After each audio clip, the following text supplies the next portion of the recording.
Heart attack ప్రస్తుతం ఎవరి నోట విన్నా ఇదే మాట. వయసుతో సంబంధం లేకుండా గుండె వ్యాధులు పెరిగిపోతున్నాయి. ఉన్న చోటే కుప్పకూలి చనిపోతున్న వారి సంఖ్య రోజు రోజుకు పెరుగుతోంది. ఎలాంటి హార్ట్ పేషెంట్ల కోసం దేశంలోని మొదటిసారి ఒక కొత్త టెక్నాలజీని ఇంట్రడ్యూస్ చేశారు వైద్యులు. ఇంతకీ ఏంటా టెక్నాలజీ, ఎలా పనిచేస్తుంది? Watch the story.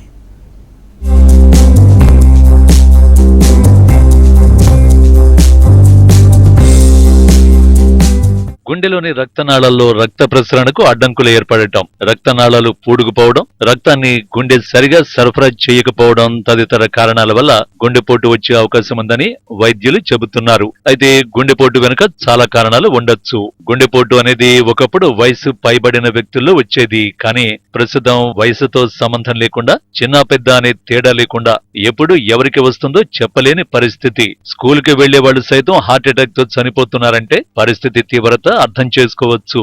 ముఖ్యంగా హైదరాబాద్ లో ఈ పరిస్థితి ఎక్కువవుతోంది. 100 మందిలో 30 మంది ఈ సమస్యతో బాధపడుతున్నట్టు సర్వేలు చెబుతున్నాయి.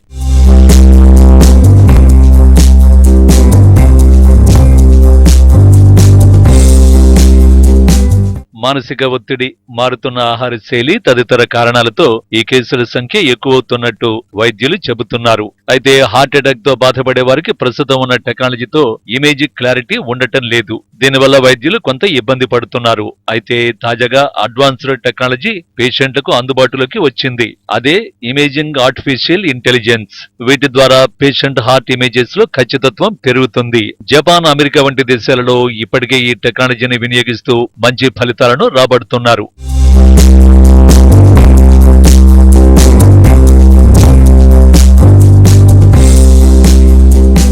మన దేశంలో మొదటిసారి భాగ్యనగరంలో ఇమేజింగ్ ఆర్టిఫిషియల్ టెక్నాలజీ రోగులకు అందుబాటులోకి రానుంది. ఓనస్ ఆసుపత్రి ఈ టెక్నాలజీని అందుబాటులోకి తీసుకొచ్చింది.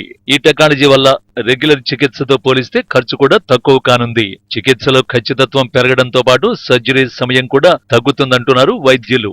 అత్యాధునిక క్యాథ్ ల్యాబ్ ఇమేజింగ్ పరికరాలు, ప్రత్యేకమైన కార్డియాక్ సర్జరీ సూట్లతో ఇమేజింగ్ ఖచ్చితత్వం పెరగనుంది. బయట దేశం నుంచి దిగుమతి చేసుకున్న ఈ ఎక్విప్మెంట్ పై 4 డాక్టర్లు ప్రత్యేక శిక్షణ పొందారు. మాది 6th యానివర్సరీ సందర్భంగా వీఆర్ లాంచింగ్ హార్ట్ ఇన్స్టిట్యూట్, ఓనస్ heart institute, which is artificial intelligence based with advanced imaging system, which is the first time we are launching in India, where patient ki stenting చేసే విధానంలో, diagnose చేసే విధానంలో advanced technology, Japanese technology ఇది.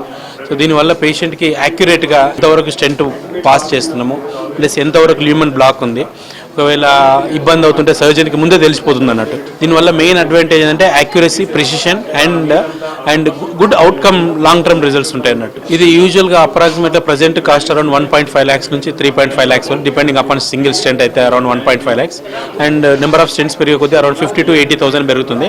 But when compare to other hospitals ఇది almost 1 to 1.5 lakhs తక్కువనే ఉంటుంది మన దగ్గర. ఆర్టిఫిషియల్ ఇంటెలిజెన్స్ అంటే ఏంటంటే ఒక మనిషి ఒక 6 నెలలు కష్టపడేదానికన్నా ఇది ఒక 5 to 6 minutes యాక్యురేట్ ఇన్ఫర్మేషన్ ఇస్తుంది. మీరు చూసినట్లయితే ఇప్పుడు రోబోటిక్స్ లాంచ్ చేసాం మేము. ఒక సర్జన్ 1.5 hours చేసిన పని ఇది 4 to 6 minutes కంప్లీట్ చేస్తుంది, with accuracy, less minimal invasive surgery అంటారు. అంటే కోత తక్కువ ఉంటుంది, బ్లడ్ లాస్ తక్కువ ఉంటుంది, ఫాస్టర్ రికవరీ ఉంటుంది. ఆర్టిఫిషియల్ ఇంటెలిజెన్స్ కూడా అంతే. నువ్వు చాట్ జీపీటీలో ఎంటర్ చేస్తే ఇన్ఫర్మేషన్ గంట సేపు చేయాల్సినది 2 నిమిషాల్లో మొత్తం డేటా అంతా ఇచ్చేస్తుంది. దానివల్ల మనకు యాక్యురసీ పెరుగుతుంది. అండ్ మేము CD రైట్ చేసి ఇస్తాం, you can go and take any opinion anywhere. ఇక్కడ మా దగ్గర ప్రెసెంట్గా 4 members డాక్టర్స్ అందుబాటులో ఉన్నారు. హార్ట్ అటాక్ రాకుండా ఉండాలంటే ఖచ్చితంగా వాకింగ్ తో పాటు ఎక్సర్సైజ్ మస్ట్ అంటున్నారు వైద్యులు. వీటితో పాటు ఖచ్చితంగా హార్ట్ చెకప్ చేయించుకోవాలని సూచిస్తున్నారు. గుండె అనేది చాలా ఇంపార్టెంట్ ఆర్గాన్ అందరికీ కూడా, ఎందుకంటే మన బాడీకి మొత్తం బ్లడ్ సప్లై చేస్తుంది. దానికంటే ప్రపంచంలో ఎక్కువ మరణాలు సంభవిస్తూ ఉండేది గుండె జబ్బుల వల్లనే, particularly heart attack, brain stroke వల్ల. సో ఇది చాలా ఇంపార్టెంట్. అంటే 50-60 సంవత్సరాలు వస్తేనే హార్ట్ అటాక్ అని వినేవాళ్ళము, బట్ అదంతా మారిపోయింది. సో 30 years నుంచి కూడా ఇప్పటికి రిస్క్ అనేది పెరుగుతూ ఉంది. ముఖ్య కారణాలు ఏంటి మనకి హార్ట్ అటాక్స్ రానికి ఏ వయసు వరకేనంటే BP, sugar, cholesterol abnormality, smoking, alcohol. దీని తర్వాత నెక్స్ట్ ఈ మధ్య కాలంలో హార్ట్ అటాక్స్ కానీ ఈ మరణాలు దేనివల్ల అంటే ఒబిసిటీ అంటాం. ఒబిసిటీ అండ్ మెటబాలిక్ సిండ్రోమ్ అంటాం. అంటే ఊబకాయం, పొట్ట చుట్టూ కొవ్వు పేరుకోవడం అనేది చాలా రిస్క్ ఫ్యాక్టర్. సో దీనివల్ల ఏంటంటే మనకి బార్డర్ లైన్ డయాబెటీస్ కానీ, బీపీ పెరగడం, కొలెస్ట్రాల్ అబ్నార్మాలిటీస్ అన్నీ వస్తాయి. సో పొట్ట ఊబకాయం ఉన్న వాళ్ళు చాలా జాగ్రత్తగా ఉండాలి. ఫిజికల్ ఇన్యాక్టివిటీ అంటే ఈ సొసైటీలో ఎవరి జాబ్స్ చూసుకున్నా సిట్టింగ్ జాబ్స్ అయిపోయాయి. సో కంటిన్యూస్లీ సిట్టింగ్ జాబ్స్, మొత్తం కూర్చొనే ఉంటున్నారు. ఇంటికి వచ్చినాక టీవీ అడిక్షన్స్తో కూర్చొనే ఉంటున్నారు. ఎక్సర్సైజ్ అనేది ఎక్కడ ఉండట్లేదు. ఫుడ్స్ కూడా because off easy delivery foods అనేది కూడా అవుట్ సైడ్ ఫుడ్స్ ఎక్కువ అయిపోయింది. సో ఇవన్నీ కూడా ప్రాబ్లమ్స్ కాజ్ చేస్తున్నాయి, ఒబిసిటీ కాజ్ చేయడానికి. ఈ రిస్క్ ఫ్యాక్టర్స్ అన్నీ కూడా కంట్రోల్లో చేసుకోవాలి అంటే మనం హెల్తీ లైఫ్ స్టైల్ అనేది అలవర్చుకోవాలి. ఈ హెల్తీ లైఫ్ స్టైల్ అంటే రెండే అండి ప్రధాన కారణాలు. ఒకటి ఆరోగ్యకరమైన ఆహారము ఇంట్లో చేసుకొని కూరగాయలు పండ్లు అనేది ఎక్కువ తినాలి నాన్ వెజిటేరియన్ కంటే. రెండోది exercise, minimum 30 minutes per day ప్రతి ఒక్కరు కూడా ఈ ఎక్సర్సైజ్ నియమాన్ని పాటించాలి. స్మోకింగ్, ఆల్కహాల్ వంటి వాళ్ళకి దూరంగా ఉండాలి. రిస్క్ ఫ్యాక్టర్స్ అంటాం, బీపీ, షుగర్ ఇలాంటివి ఉన్న వాళ్ళు స్ట్రిక్ట్ కంట్రోల్లో పెట్టుకోవాలి.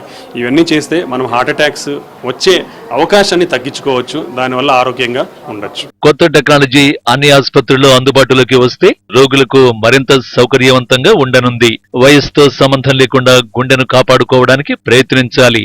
గుండె ఆరోగ్యం కోసం పోషకాహారాన్ని తింటూ ఉండాలి. ధ్యానం లాంటివి చేస్తూ ఉండాలి. క్రమం తప్పకుండా వ్యాయామం చెయ్యాలి.